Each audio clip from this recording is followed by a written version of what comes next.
नमस्ते, मैं अविचल Dubey. Corona vaccine का दूसरा फेज शुरू हो चुका है। पहला फेज 16 जनवरी 2021 को शुरू हुआ था, जब दुनिया का सबसे बड़ा टीकाकरण अभियान भारत में शुरू हुआ था। लेकिन अब ये जो दूसरा फेज शुरू हुआ है वो आपके लिए है, आम आदमी के लिए है। वैक्सीन की पहुंच आप तक होने जा रही है। कैसे ये वैक्सीन आपको मिलेगी, क्या आप इसके लिए एलिजिबल हैं, कितना पैसा आपको इसके लिए खर्च करना पड़ेगा और कहां पर ये उपलब्ध हो पाएगी, ये सारी जानकारियां इस वीडियो में आपको मिलने वाली है और बहुत आसानी से, क्योंकि हम आपके लिए लेके आए हैं FAQ यानी कि फ्रीक्वेंटली आस्क्ड क्वेश्चन। मैं सवाल करूंगा, श्रेया उसका जवाब देंगी और बहुत ही आसान भाषा में आपको सारी चीजें वैक्सीन से जुड़ी हुई समझ में आने वाली हैं कि कैसे आप वैक्सीन तक अपनी पहुंच रख पाएंगे। तो सबसे पहले मेरा सवाल श्रेया आपसे यही है कि दूसरे फेज के बारे में बता दीजिए। सबसे पहले तो जी आपको बता दें कि 16 जनवरी को हेल्थ वर्कर्स को और तमाम स्वास्थ्य कर्मियों को वैक्सीन लगनी शुरू हुई थी।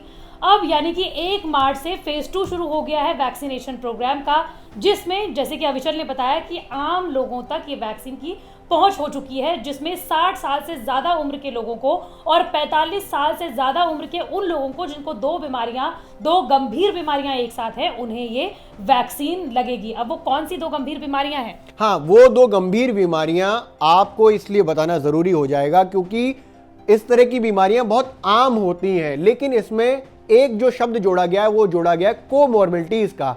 इसके बारे में जरा बताइए। जी आपको बता दें कि कोमॉर्बिडिटीज का मतलब ये होता है कि जब किसी शख्स को 2 गंभीर बीमारियां एक साथ होती हैं। अब आपको गंभीर बीमारियां कौन कौन सी हैं वो बता देते हैं। देखिए, मोटे तौर पर डायबिटीज, हाइपरटेंशन, किडनी, लीवर का रोग, HIV, इसके अलावा ल्यूकेमिया, बोन या फिर हार्ट की डिजीजेज जो होती हैं, अपंगता यानी कि जो लोग दिव्यांग हैं उन्हें भी इस कोमॉर्बिडिटीज की लिस्ट में रखा गया है। साथ ही आपको बता दें कि कई लोग जो होते हैं उन्हें डायबिटीज भी होती है। एग्जाम्पल के तौर पर उन्हें हाइपरटेंशन की बीमारियां भी होती हैं, या फिर वो लोग जिन्हें हाइपरटेंशन भी है और किडनी की बीमारी भी उन्हें लगी हुई है।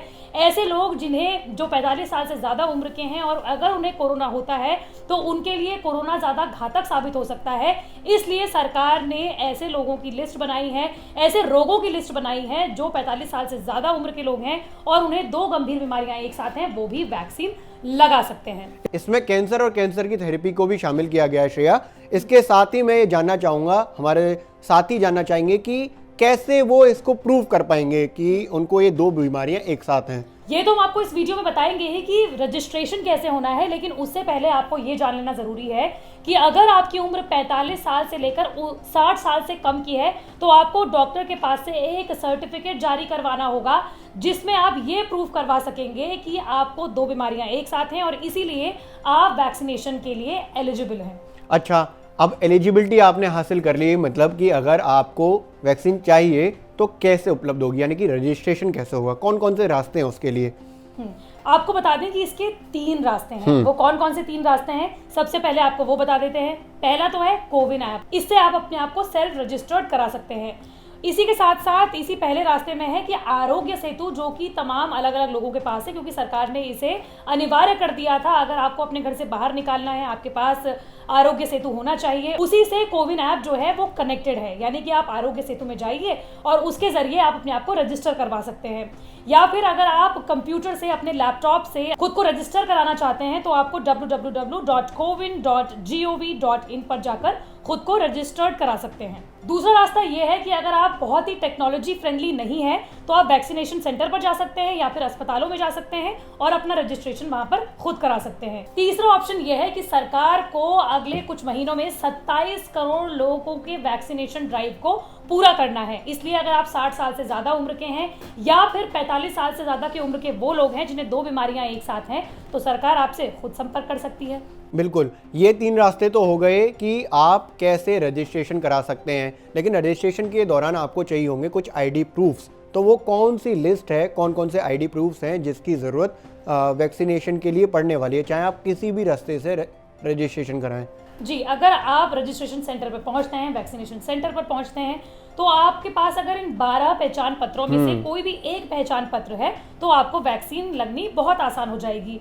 और ये जो मैं आपको आइडेंटिफिकेशन जो प्रूफ्स बता रही हूँ, इनमें से आपके पास एक ना एक तो ज़रूर होगा, जैसे कि Aadhaar card, voter ID card, pan card, driving licence, passport, bank या पोस्ट ऑफिस की passbook, MNREGA job card, health insurance, smart card, pension document, MP या एमएलए या एमएलसी का आईडी कार्ड, सरकारी कर्मचारियों के सर्विस आईडी कार्ड से भी काम चल जाएगा, या फिर नेशनल पॉपुलेशन रजिस्टर के तहत जो स्मार्ट कार्ड जारी किया गया है उसको भी आप वैक्सीनेशन के लिए वेरीफाई करा सकते हैं। ये पता चल गया कि किस किस को वैक्सीन लग सकती है, कौन एलिजिबल होगा, रजिस्टर कैसे करना होगा खुद को, कौन कौन से डॉक्यूमेंट चाहिए होंगे, ये सारी बातें आपने बता दी। लेकिन ये अब जरा बताइए कि कौन कौन सी वैक्सीन अब अवेलेबल हैं जो वैक्सीन लगेंगी। जी, इसकी शुरुआत इन तस्वीरों से कर देते हैं। प्रधानमंत्री नरेंद्र मोदी ने 1 मार्च की सुबह वैक्सीन लगाई। वैक्सीन की सबसे खास बात ये थी कि ये भारत की बनी हुई यानी कि Indian council of medical research और भारत बायोटेक की बनाई हुई कोवैक्सीन लगाई गई प्रधानमंत्री नरेंद्र मोदी के द्वारा। इसे आप समझ ही गए होंगे कि भारत में एक तो मेड इन इंडिया वैक्सीन यानी कि कोवैक्सीन और दूसरी वैक्सीन जो कि है कोविशील्ड, जिसे बनाया है ऑक्सफोर्ड और एस्ट्राजेनेका कंपनी ने मिलकर, जिसका प्रोडक्शन भारत में सीरम इंस्टीट्यूट ऑफ इंडिया कर रहा है वैश्विक तौर पर। यानी कि कोवैक्सीन और कोविशील्ड भारत में तमाम लोगों को लगाई जानी है। ये आपने बताया कि कोवैक्सीन और कोविशील्ड हमारे पास अवेलेबल है और वही लगाई जाएगी अभी अगले कुछ महीनों में। इसके साथ सबसे बड़ी बात कि कितना प्राइस इसके लिए पे करना होगा। अगर आप बिहार में रहते हैं तो आपको कोई भी प्राइस पे नहीं करना पड़ेगा, लेकिन अगर आप बिहार में नहीं हैं तो सरकारी अस्पतालों में आपको मुफ्त में लगेगी। लेकिन अगर आपको थोड़ी जल्दी है, आपका नंबर थोड़ा देर में आ रहा है और आप चाहते हैं कि आप प्राइवेट हॉस्पिटल में जाके अगर आप अफोर्ड कर सकते हैं तो आपको पर डोज ये 250 रुपये में पड़ेगी। इसका मतलब ये है कि 28 दिन बाद जब आप दूसरी डोज लगाने जाएंगे तो आपको 250 रुपये और अदा करने होंगे। और ऐसे में आप कोई भी वैक्सीन लगाए, चाहे वो कोविशील्ड हो या फिर कोवैक्सीन हो, आपको 500 रुपये में ये वैक्सीन लगेगी। एक सवाल और है कि जिस तरह से पहला फेज ड्राइव हुआ उसमें देखा कि बहुत ज़्यादा लोगों ने वॉलंटरी आगे आकर वैक्सीन को एक्सेप्ट नहीं किया।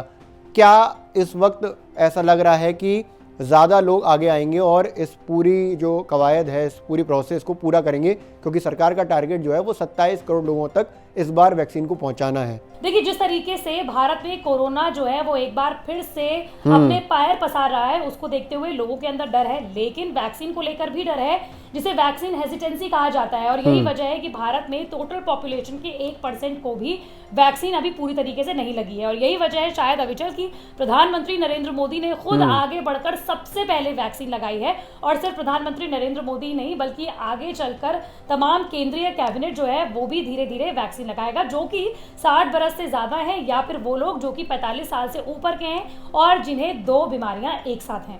वैक्सीन की उपलब्धता से लेकर आपने वैक्सीन की लगाने की ज़रूरत तक सारी बातें बता दी, लेकिन एक इम्पॉर्टेंट बात जो अब नई तैयार हो रही है वो ये है कि भारत में जिस तरह से कोरोना फिर से आ रहा है, नया स्ट्रेन आ रहा है या फिर एक नई वेव आ रही है, क्या आपको लगता है कि वैक्सीन ही वो एकमात्र रास्ता है जिससे हम इस चेन को तोड़ सकते हैं? देखिए, किसी भी वायरस के खत्म होने के 2 तरीके होते हैं। पहला होता है सोशल एंडिंग और दूसरी होती है मेडिकल एंडिंग। 1920 के दशक में जब स्पेनिश फ्लू फैला था, उसको खत्म करने के लिए सोशल एंडिंग का सहारा लिया था, यानी कि सोशल डिस्टेंसिंग जैसे जो तमाम दिशा निर्देश होते हैं उसका पालन सख्ती से किया गया था। लेकिन उसे खत्म होते होते 30 साल लगे थे। लेकिन दूसरा तरीका वायरस के खत्म होने का होता है मेडिकल एंडिंग, यानी कि वैक्सीन बनाकर लोगों तक पहुंचाना, लोगों तक लगाना और इस तरीके से वायरस को खत्म करना। और यही सरकार ही नहीं बल्कि पूरे विश्व की तमाम सरकारें चाहती हैं कि जल्द से जल्द हम कोरोना वायरस को खत्म करें और अपनी जिंदगी को दोबारा से पटरियों पर लाएं। तो दोस्तों, आपको काफ़ी सारी बातें इसमें क्लियर हुई कि किस तरह से वैक्सीन को लेकर आपको जागरूक होना है। और अगर आपके पास ये चांस है कि आप वैक्सीन खुद लगवा सकते हैं या आपके घर में जो कोई मरीज़ है या फिर बुज़ुर्ग हैं उनको लगवाने का आपका नंबर आ चुका है, तो प्लीज़ वैक्सीन ज़रूर लगवाइए। क्योंकि 2 तरह की इम्यूनिटी, जैसा कि शेर ने बताया कि हर्ड इम्यूनिटी जो सोशल एंडिंग से तैयार होती है और दूसरी होती है वैक्सीन इम्यूनिटी जो वैक्सीन लगवाने से तैयार होती है। हमारे पास सबसे बेटर ऑप्शन यही है कि हम वैक्सीन लगवाकर वैक्सीन इम्यूनिटी भारत में तैयार करें, जिससे कोरोना को खत्म किया जा सके। वैक्सीन से जुड़ी हुई सारी जानकारी हम आपके लिए उपलब्ध कराते रहते हैं। इसको लेकर जो भी अपडेट्स होंगे वो हम आपको लगातार बताते रहेंगे। आप लगातार हमारे साथ बने रहिए, न्यूज़ तक को देखते रहिए, जिससे आपको ये बेहद ज़रूरी जानकारी हर वक्त मिलती रहे।